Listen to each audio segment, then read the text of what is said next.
we are very well endowed environmentally as a country. That also means that our weather patterns have been, on the whole, quite regular. But all of that has changed now because of climate change.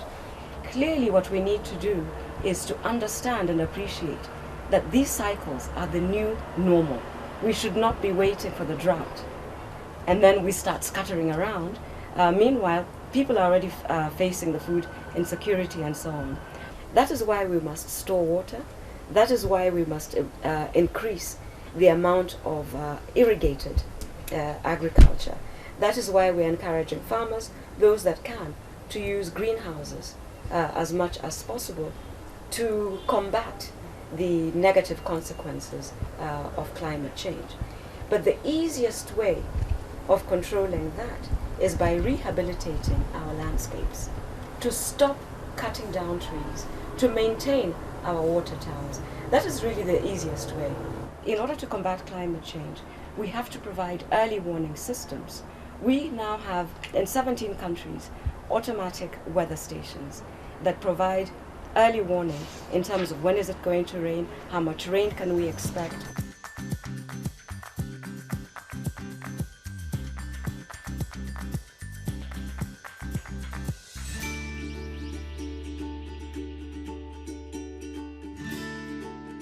Protecting our biodiversity is very, very difficult.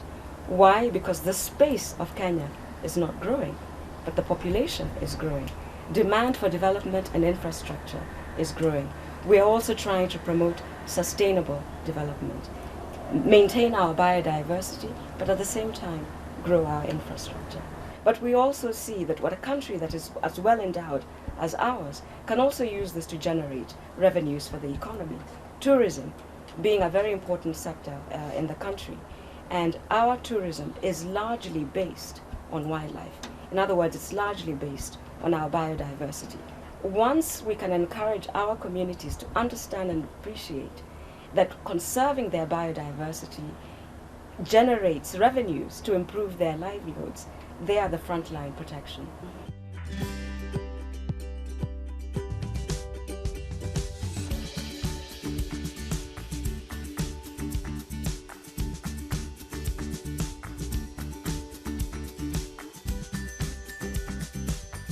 You are right in saying that we are seeing increased human-wildlife conflict. So it is not unusual to go to a park, for example, and to go to a waterhole, and at the waterhole you will find wildlife, you'll find livestock, and you'll find human beings competing for the same resource. We have put fences in those particular areas to separate the wildlife from the humans, and therefore reducing the conflict. We don't always win. We do have, the government has compensation in cases where people lose their lives when they encounter the wildlife. We also have compensation schemes for loss of crops or for injuries. It's not working very well, but at least we have that in place. Well, thank you so much, Professor, for speaking to us and enlightening us about the environment. Thank you very much. Appreciate. Thank you.